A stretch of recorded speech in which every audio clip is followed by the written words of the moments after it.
पार्षद प्रतिनिधि मंडल व रजिस्ट्रार कानूनगो लेखपाल संघ पदाधिकारी की वार्ता रही विफल। पार्षद सचिन चौधरी द्वारा रजिस्ट्रार कानूनगो से की गई मारपीट के बाद आज दोनों पक्षों के प्रतिनिधि मंडल की वार्ता हुई, जो विफल रही। आज दोपहर के समय पार्षदों के प्रतिनिधि मंडल व यूनियन पदाधिकारियों के बीच काफी देर तक वार्ता हुई, लेकिन इस वार्ता में कोई नतीजा नहीं निकला। बताया गया है कि वार्ड 12 के पार्षद सचिन चौधरी ने साउथ सिविल लाइन क्षेत्र में रात्रि के समय जल निकासी के दौरान रजिस्ट्रार कानूनगो विजेंद्र सिंह से मारपीट कर दी थी, जिससे आक्रोशित तहसील कर्मचारियों ने पार्षद की गिरफ्तारी तक कार्य बहिष्कार का ऐलान कर दिया था। आज इसी संबंध में पार्षदों व तहसील कर्मियों की वार्ता विफल रही। रुड़की से संवाददाता आयुष गुप्ता की रिपोर्ट। जिनका विजेंद्र जो हमारे कानूनगो साहब हैं, इनके बीच में कुछ विवाद हो गया था, तो हम उसके लिए बहुत शर्मिंदा हैं कि इस तरह से बात हुई है। हम सभी पार्षदगण लोग मिलकर आए थे, हम इनसे मिलने आए, इनका दुख बांटने के लिए आए। हम चाह रहे थे कि किसी तरह जो है शहर का जो माहौल बिगड़ रहा है उसे एक शांत कर दिया जाए और शांति व्यवस्था बनी रहे।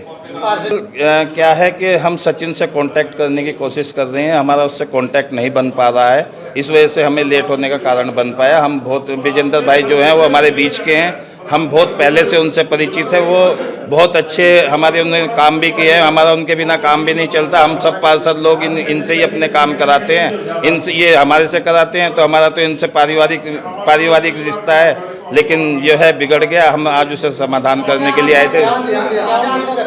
इन्होंने अभी ऐसा कोई आश्वासन तो हमें नहीं मिला, लेकिन आगामी एक बैठक रखी जाएगी जिसमें सचिन के परिवार के लोग भी होंगे, हो सकता है उसमें सचिन भी हो।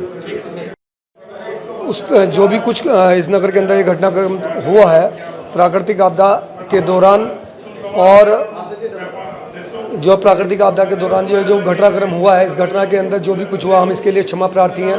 आज सभी पटवारीगण और यहाँ पर तहसीलदार और इनके ज़िले के और प्रदेश की यूनियन के सभी पदाधिकारी यहाँ मौजूद थे, और हमें इन्होंने इतना मान सम्मान दिया, इन्होंने यहाँ पर कक्ष खोल करके हमारी बात सुनी, हम इनके आभारी हैं, बहुत आभारी हैं। देखो, अभी आश्वासन तो नहीं मिला। हम आज देखा जाए तो भाई विजेंद्र भाई के साथ मैंने अपना पूरा जीवन बिताया। मैं भी अब 21 जुलाई को 60 वर्ष का पूरा हो जाऊंगा। 25 साल की विजेंद्र भाई की मैंने सेवाएं देखी इस नगर के अंदर। अगर हम किसी भी पार्षदगण का कोई भी कार्य होता है तो कितनी सहजता में आप सभी पटवारियों और अमीनों भाई लोगों द्वारा हम करा लेते हैं, इसका कितना महत्व है ये हम जानते हैं। मैं अगर बार बार रिपीट हुआ या कोई भी पार्षद रिपीट हुआ तो उसका प्रमाण ये है कि आप सभी का सहयोग सचिन जी को ध्यान रखना चाहिए। जो व्यक्ति रात दिन आपके साथ कंधे से कंधा मिलाकर के कार्य कर रहा है उसका ध्यान रखना चाहिए। वो भी हमारे और हमारे जैसा ही है, और सचिन भाई अभी उनका पहली शुरुआत है, और धीरे धीरे पता लगेगा, धीरे धीरे वो समझेंगे इस बात को।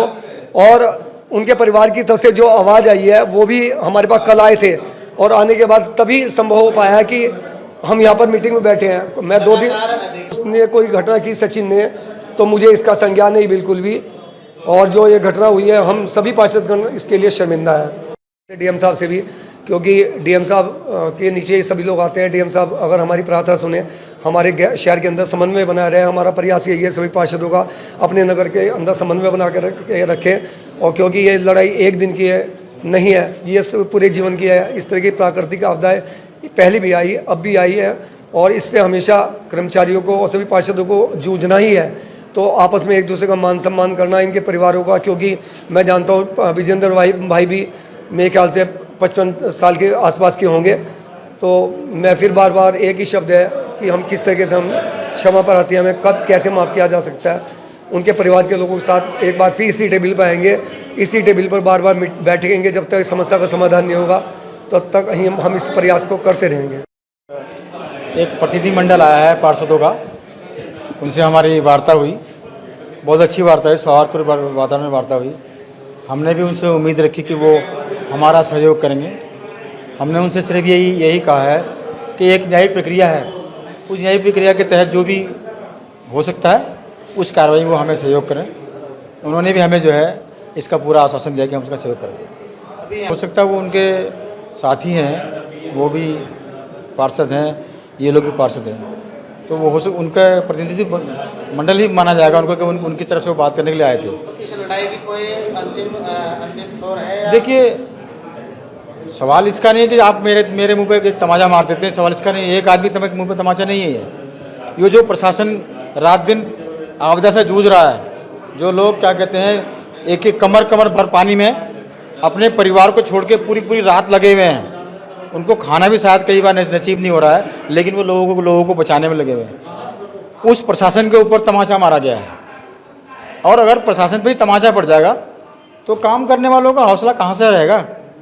आज हम कहाँ से सुरक्षित है कि हम यहाँ अभी कहीं जल भरा होगा, हम वहाँ जाएंगे तो हमें क्या गारंटी को हमें कोई मारेगा नहीं वहाँ। सबको तो नहीं खुश रख सकते, कोई तो हमसे नाराज हो, जो नाराज होगा हमको मारेगा। तो एक लोकतांत्रिक प्रक्रिया होती है कि देखो अगर कोई नाराज़गी है तो उसको नाराज़गी के तरीके से व्यक्त किया जाता है। उन्होंने कानून हाथ में लिया है तो कानून को अपना काम करने दीजिए। जिलाधिकारी महोदय हमारे बीच आए थे, CDO महोदय हमारे बीच आए थे, SP देहात हमारे बीच आए हैं, CO महोदय हमारे बीच आए हैं, हमारे ज्वाइंट मजिस्ट्रेट महोदय हैं, हमारे ASD महोदय, सबका सपोर्ट हमें बहुत बढ़िया मिल रहा है। और जो तो हमें जानकारी आज कल उनकी गिरफ्तारी निश्चित तौर पर होगी। जब तक